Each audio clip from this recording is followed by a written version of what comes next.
Are you an SRE? A developer? A quality engineer who wants to tackle the challenge of improving reliability in your DevOps? You can enable your DevOps for reliability with Chaos Native. Create your free account at Chaos Native Litmus Cloud.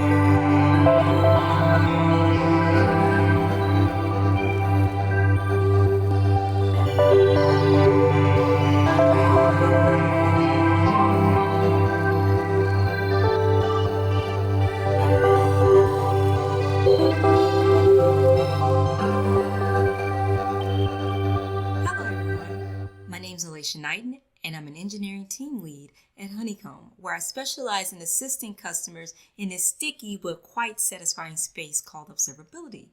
I bring customers to the hive where they are lost and I help them understand that they're humans too. My background consists of physics, a little biology, DevOps engineering, and a splash of trash talking. Today we will be discussing SLI negotiation tactics for engineers. Service level indicators are quantitative measures of a service, which in turn are measured by SLOs. Whoa, my apologies. This is not the talk that you actually think. Seriously, this is about survival level indicators that are prescribed to everyone who has a pulse.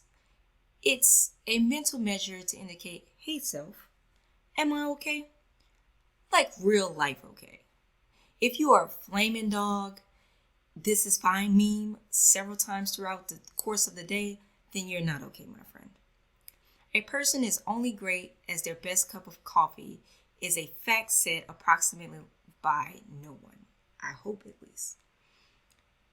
If this has become your mantra of drinking coffee to stay awake and stay alive, hopefully caffeine is not this hypothetical liquid that is gluing your eyes open in such a way that it creates pillows for your tiredness.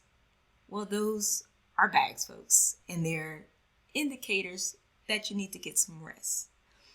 This talk is specifically designed to address engineers. So SLOs measure customer success. But if we think about it, customers are only as successful as the people that we put in front of them and the people that are helping create these systems that they can use and love on a day-to-day basis. So let's focus on that for a moment. So we've talked about survival level indicators for 2 seconds, right? So let's define that. It's the me factor divided by valid moments. So what is that exactly? The me factor is basically core values plus what intrigues you, your mantra, and your tolerance levels. The me factor are the good parts of you and what you stand for. If at any point in time your me factor is compromised, then the best parts of you cannot be brought to the table. Imagine if your job told you something like, hi, you're probably going to have to miss out on your child's graduation. Or, the trip you've been planning for several months? Yeah, we have things to do, so you can cancel that. I'm pretty sure you'll go Super Saiyan in the office and or talk smack in those private back Slack channels. So it's important to keep your me factor in mind and keep those things in perspective. So I've talked about the me factor. So what are valid moments? Valid moments are things that you've considered to be justifiable for you. For example, some people prefer to not have a job that's on call. But maybe in your situation, it's okay that you're on call. Or maybe it may be okay for you to work extra hours temporarily, as it's something that needs to be done that will be beneficial later. So what are invalid moments? Well, my friend, that's up to you. My tolerance on invalid, non-justifiable moments is pretty low nowadays. But some may feel otherwise. And that's okay. It's all about your survival. And you should always keep your survival in mind. So we've gotten our mind around surviving in the workplace and in general. So how do we calibrate that? Well, I want to provide a few tips for that. So let's define mutualistic expectations. So as soon as you humanly can, define your expectations and then calibrate them. As dynamic as life is, so are adults. We have needs, whether it's wanting to be a part of leadership, having more technical challenges at work, or easier workload, especially if you're doing a job of 9 people, etc. Hey boss, I'm tired of your shit is definitely not a way to approach your boss. Yet, you may want to indicate to your boss that I see myself in X situation and I feel that I'm in X place. Do you agree? This sparks the conversation of discovering where you are and where you can go. And it also gets your boss thinking, hey, this person's actually thinking about this and is proactive. So let's approach these things together. This works the other way around as well. And what I mean by that is, as a boss, it's not cool to force someone into leadership, yet it's totally cool to encourage them and to ask the person where would they like to be and what are their current limitations at work. You never know until you ask someone what's going on, and this is a good way to approach that. There's a great way to define basic expectations.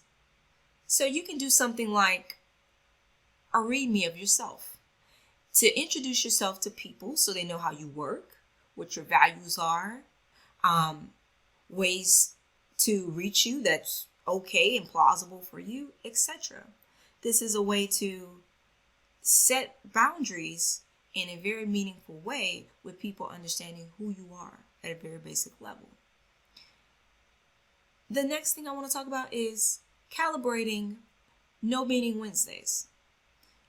So if you understand this concept or you have it, stick to it. If you don't have it, please create it. The notion of picking a day without meetings is the beginning of something beautiful, and it provides a sense of normalcy. You can drive your productivity throughout the day without being distracted. Defining weekly tasks. Spend a little time during working hours at the beginning of the work week or towards the end of the previous work week to calibrate your calendar. For the upcoming days, you can determine which tasks are actually required for the week, as well as the level of detail and attention it requires. Not all of the meetings on your calendar at times require you to be there. And so you can gauge that to then free up yourself and have that sense of clarity to allow yourself that ability to prioritize without jamming up your time. Hobby fishing. Sparking up with a hobby is a way to give yourself, literally yourself, something to look forward to that has nothing to do with work. This is the time to think about yourself and fine-tune that me factor. Myself, I just purchased a Kamado grill, and so I'm planning on being a grill guru.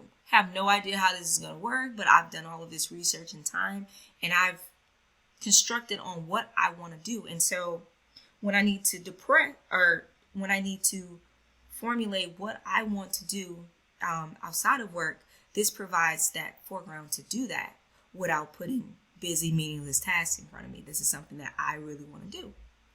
And right now, this is my yoga. Nudge your friends.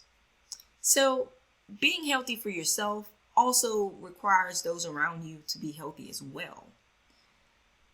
So tap your friend. They may actually need it. I've had work friends previously who've cried out for help, indirectly, directly, whatever the case may be. Sending out smoke signals. Typically, I'd sense them, and I may nudge them back and say, hey, would you like to participate in doing something non-work related on Zoom for 30 minutes?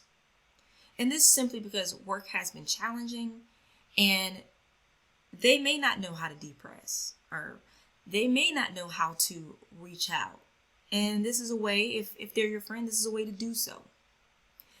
Also, as a friend, if someone hasn't taken off that you know of, whether they're your friend or not, to be honest, tell them to take off. It's quite okay to do that. Life happens regardless. If they're at work, not. And the work will be there regardless. And your sanity may not always be there. If required, suggest places for them to go. And this may also be an opportunity to get to know a person as well. Who knows? Sometimes people need to be reminded from humans that show general interest in them that it's okay to think about yourself, to think about your mental health, to think about your survival. So the last part here for me is tasting the gumbo. So I'm from Louisiana, so any chance I get, I love to throw a splash of Louisiana in there. So if we look at the meat factor as a gumbo, there are many ingredients in the meat factor that define a person. Besides calibrating yourself, there could be moments where the components have changed. So gauge yourself and taste those ingredients to ensure that the components that make up who you are as a great worker, friend, parent, lover, etc. are still flavorful to not only yourself, but to others as well. I mean, people have to love you and stomach you to a certain degree. No one is perfect, so use your experiences and feedback to add a little salt to your recipe. Check yourself before you wreck yourself. If you're familiar with that terminology, surviving is about patience and endurance under the right circumstances. If your job is no longer for you, based on your expectations and needs, that's okay, people. Sometimes we outgrow the seasons that we use. Have those conversations with your boss to see if it's feasible to add this to your gumbo. Or is it suitable to replace that seasoning with something more complimentary? This tech stuff, that's always easy. Life is hard, but challenging and rewarding. So let's make sure we're all surviving. Thanks for joining.